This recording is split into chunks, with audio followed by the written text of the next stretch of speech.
베드로전서에 우리는 마지막 장을 보게 됩니다. 흩어진 나그네의 삶을 이 세상 가운데 살아가면서 선을 행함으로 고난받으라 라고 베드로 사도가 권고했습니다.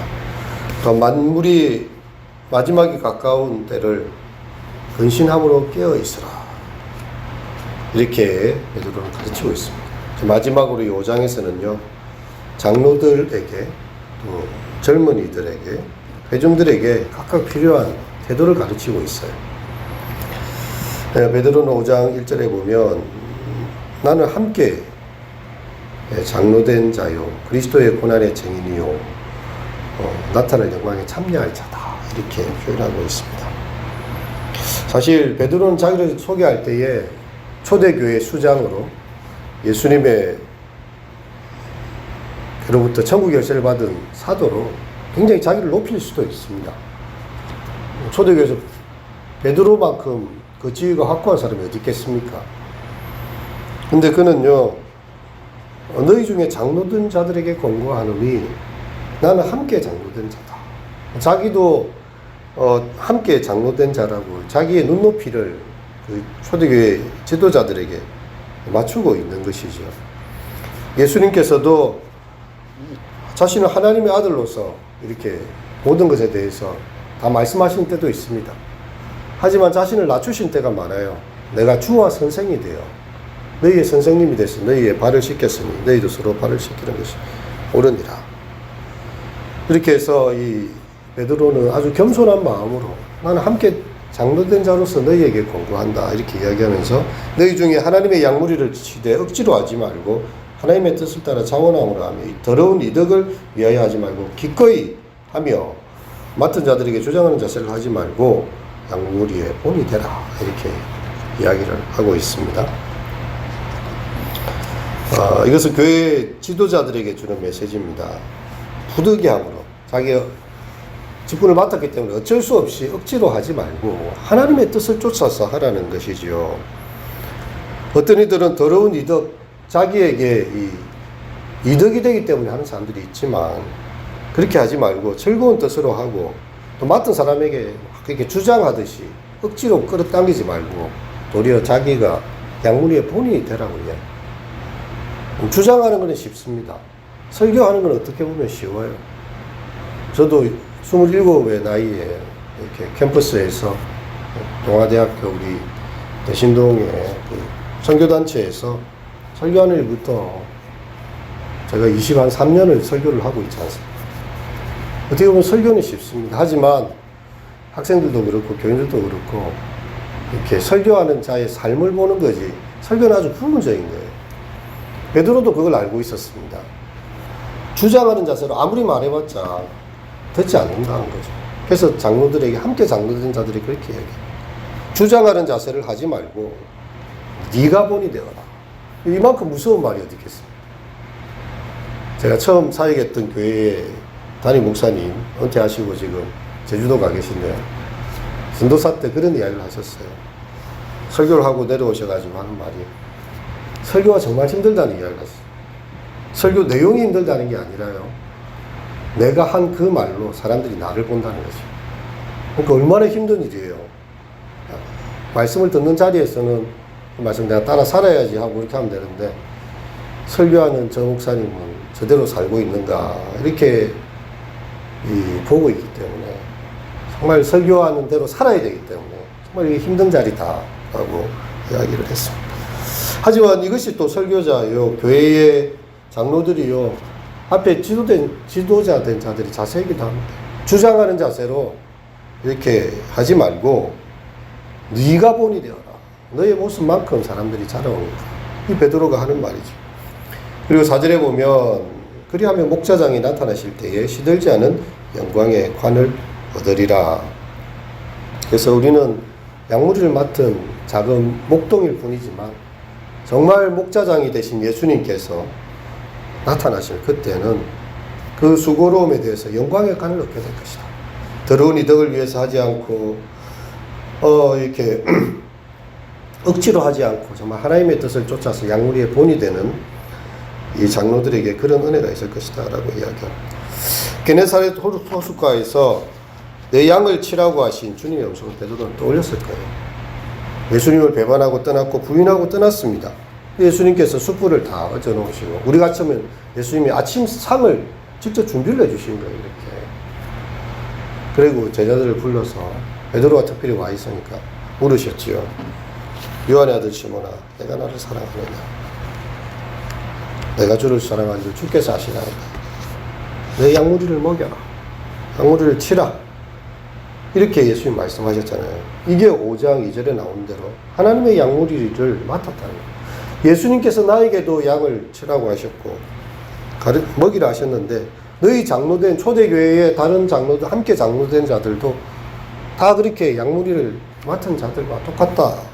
그러니까 우리가 가장 두려워할 분은 목자장이고 목자장 대신 주님께 앞에서 시들지 않은 멸류관을 얻을 것을 보아야 한다. 주님에 대한 사랑, 그분으로부터 받은 사명감의 불꽃이 항상 타오르지 않습니다. 꺼져갈 때도 있어요. 하지만 얼마든지 이렇게 싹군이 될 수 있다는 사실을 베드로도 알고 있었어요. 그래서 싹군 되지 말고 더러운 이덕을 위해서 일하지 말고 하나님의 뜻을 따라서 행하도록 이 장로들을 권고하고 있습니다. 아마 베드로도 그걸 느꼈겠지요. 자기 그렇게 예수님 사랑하고 예수님 끝까지 따르겠다 말해놓고도 예수님을 모른다고 3번이나 부인하지 않았습니까? 자기도 언제든지 싹군이 될 수 있었어요. 그래서 베드로 사도는 장로들에게 목자장을 바라보면서 살아라. 주님 앞에서의 멸류관, 그것을 바라보며 살아라고 장로들에게 구체적인 지침을 주고 있습니다. 그런 다음에 젊은이들에게 권고합니다. 장로들에게 순복하라는 것이죠. 순종하고 다 겸손으로 허리를 동이라. 왜? 하나님께서는 교만한 자를 대적하시고 겸손한 자에게는 은혜를 주시기 때문입니다. 그리고 하나님의 능하신 손 아래서 겸손하면 때가 되매 하나님께서 그분의 손으로 높여 주신다는 거죠. 이 젊은이들이 혈기왕성하고 또 이렇게 자신의 그 판단을 주장할 수 있어요. 장로들이 뭘 알았어? 시대를 어떻게 알고? 하지만 그렇게 하지 말라고 이야기하는. 장로들에게 순종하여라. 허리를 동이고 겸손으로 그렇게 하여라. 그렇게 하면 하나님께서 그 사람을 높여주는 때가 오기 때문에 우리가 많은 걸 잘 알고 뭐 혈기왕성하다고 해서 장로들을 그렇게 함부로 말하거나 하지 말고 겸손한 마음으로 자신을 낮추어라. 하나님은 교만한 자를 대적하시고 겸손한 자에게 은혜를 주신다. 이렇게 젊은이들에게 어떻게 보면 이제 장로들이 나이가 많았다면 젊은 신자들을 표현했겠죠. 신자들에게도 그렇게 장로들에게 순종함으로 자신을 낮추면 하나님께서 은혜를 주시고 높여주신다 라고 이야기를 합니다. 그리고 이제 마지막으로 나온 게 회중들에게 주는 권고인데요. 7절 말씀 읽겠습니다. 시작. 너희 염려를 다 주께 맡기라. 이는 그가 너희를 돌보심이니라. 예. 우리에게 주는 기도의 이유이고요. 삶의 태도를 말합니다. 우리 염려가 다 있습니다. 염려 없는 사람이 어디 있어요. 예. 아이들도 염려가 있어요. 아이들도 학교 생활이 힘듭니다. 학원 가는 거 지치고요. 주일학교 예배 일찍 다른 사람들, 어른들이 11시에 나오는데 우리는 왜 9시 반에 나와가지고 예배를 드려야 돼요? 힘들어요, 그게. 요즘 같은 세상이에요. 다 어른들은 어른들대로 아이들대로 힘듭니다. 염려가 또 있어요. 살아가면서 다 고생들이 있습니다. 근데 우리의 염려에 대한 태도는 주님께 의탁하라는 것이. 너희 염려를 다 주께 맡겨버리라. 이것이 우리의 기도 아닙니까? 주님, 참 내가 할 수 없는 일입니다. 주님 앞에 의탁합니다. 우리 가족들의 건강, 또 우리 가족들의 화목함, 우리 교회의 안녕과 이 나라 국민들의 정말 살아갈 삶에 대한 일들, 우리가 어떻게 할 수가 없잖아요. 주님께 맡겨버리라. 이는 그가 너희를 돌보십니다. 주님께서 우리를 돌보아 주셔야지 우리가 염려한다고 해서 그 키를 한 자라도 더 할 수 있느냐, 그 목숨을 하나라도 연장할 수 있느냐. 그냥 주님께 맡기는 기도를 주님 앞에 드립니다. 환자가 자기 병을 가지고 아무리 염려해도 해결이 안 됩니다. 의사한테 가서 내 몸을 좀 수술해 달라고, 이 치아를 좀 뽑아 달라고 맡겨버리면요, 의사가 치료를 시작합니다. 이걸 아무리 끙끙거리고 앓으면서 혼자 있어봤자 그게 해결이 안 된다는 거예요. 걱정은 우리에게 아무것도 가져다 주지 못하고 도리어 법률만 더하게 합니다. 그래서 우리가 기도하는 거 아닙니까? 주님, 이것은 주님께서 해야 될 일입니다. 나의 생각을 넘어서는 일이고 나의 능력을 벗어나는 일이고 내가 통제할 수 있는 것을 벗어나는 것입니다. 주님께서 맡아주세요. 그렇게 해서 권고하시는 아버지께, 우리를 돌보시는 아버지께 다 맡겨버리라. 이것이 바로 이 성도들을 향한 베드로의 강구입니다. 너희 염려를 다 주님께 맡겨버리라. 온전히 의탁하는 것이고요. 그리고 우리는 그 주님 안에서 그분이 가장 선하신 목자가 되셔서, 가장 능하신 목자가 되셔서 우리의 삶에 역사하시도록 기다리고 기대를 하는 것입니다. 그리고 또 이야기합니다. 8절 읽겠습니다. 근신하라 깨어라 너희 대적마귀가 우는 사자같이 두루다니며 삼킬 자를 찾나니. 예. 대적마귀가 우는 사자같이 두루다니고 있어요. 그래서 이 대적에 대해서 믿음을 굳게 하여 저를 대적하라 이렇게 이야기합니다. 또 세상에 있는 여러 믿음의 형제들도 동일한 고난에 처해 있어요. 이 사탄 마귀는요, 얼마나 교묘하고 강력한지 우는 사자처럼 표현되어 있어요. 그럼 사자가 무섭지 않습니까? 백수의 왕이지요. 초원의 모든 동물들은 사자가 한번 울음을 터뜨리기만 해도 얼어붙습니다. 사자가 운다는 건요, 굉장한 이 두려움을 주는 그런 으르렁거림입니다. 보통 사자는 울지 않아요. 그냥 배고프면 가서 잡아먹습니다. 근데 얼마나 배가 고프면요, 그르렁거리면서 우는 거예요. 그럼 모든 동물들이 사시나무 떠듯이 벌벌 떨어요. 사자가 화가 났구나, 지금. 엄청 배가 고프구나. 두려움에 사로잡혀버립니다. 가서 잡아먹어버리는 거죠. 우는 사자같이 두루다니면서 삼킬 자를 찾고 있다. 우리 속에 엄청난 두려움을 주고 많은 염려로 우리의 심령을 상하게 만든다는 거죠. 그래서 근신하고 깨어있어서 이 사단의 세력을 대적하라는 것입니다. 너희 믿음을 굳게 하여 그를 대적하라. 우리는 대적할 수 있는 힘이 있습니다. 그리고 이 땅에 있는 믿음의 형제들도 이런 고난들을 수시로 당하고 있다. 이 일제강점기를 우리가 35년, 6년을 지나오면서, 어제가 광복절이었는데요, 얼마나 많은 사람들이 일제 치하에서 변절했는지 모릅니다. 그리고 우리 민족 시인이 많지만 저항 시인은 딱 두 사람밖에 없어요. 윤동주, 한글로 시를 적었기 때문에 투옥이 됐습니다. 그리고 264입니다. 그죠? 광야 시를 적은 사람. 나머지 우리가 잘 아는 웬만한 시인들 이광수부터 시작해서 다 변절했어. 그들에게 나중에 해방된 이후에 물어봤죠. 당신은 어떻게 그렇게 민족 정신을 그렇게 안 하고 일본 편에 서가지고 백성들을 국민 총동원령에 해가지고 젊은이들이 태평양 전쟁에 나가서 총알 바지로 되게 시를 짓고 노래를 부르고 소설을 적었느냐 이렇게 물어보니까 일본의 통치가 영원히 계속될 것처럼 보였다는 거예요. 그들의 눈에는 35년, 6년을 이렇게 다 이렇게 잡고 가는데 사람의 말과 이렇게 이름까지도 다 바꾸게 만들고 모든 걸 일본 정신으로 개조시킵니다. 천황을 숭배하게 합니다. 내선일체라고 하죠. 내국인, 일본인을 이야기하고 조선인, 일본인과 조선인은 일체다, 하나다 이렇게 이야기하면서 엄청난 사상교육을 시킵니다. 궁성요배를 시키고요. 신사참배를 시킵니다. 일본 사람처럼 만들어가는 거예요. 일본의 그 통치가 영원히 계속될 것처럼 보였다는 거죠. 여러분, 우리가 이 땅에 살아가면서 우는 사자는요, 자기의 통치가 영원히 계속될 것처럼 이야기해요. 이 물질과 이 돈이 지배하는 세상, 쾌락과 말초적인 어떤 자극이 지배하는 세상, 쾌락을 추구하는 것이 삶의 목적이 되는 세상이, 이 세상이 영원히 지속될 것처럼 우는 사자처럼 확 삼키는 거죠. 근데 우리 예수님께서는요, 사람이 떡으로만 사는 것이 아니라 하나님 말씀으로 살고 있다. 떡이 없으면 안 돼요. 하지만 떡만으로 사는 건 사람이 아니라는 거죠.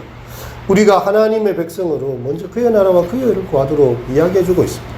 근데 이 믿음의 길을 가는 것이 우는 사자에게 위협을 당하는 것과 똑같아요. 당장 돈이 없는데 기도한다고 무슨 수가 나오겠느냐. 당장 해야 될 현실의 문제가 돌로 떡덩이를 만드는 게 가장 현실적인 문제 아닙니까?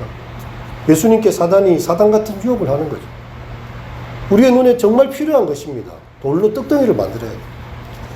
하지만 예수님께서 그걸 거절하시면서 하신 말씀이 떡으로만 사는 것이 아니라 하나님의 입으로 나오는 말씀으로 살고, 여러분, 우리에게 믿음의 길을 가고자 할 때요, 사단은 굉장히 집요하게 우리의 본성에 착착 맞는 것들로 우리를 유혹하고 있어요.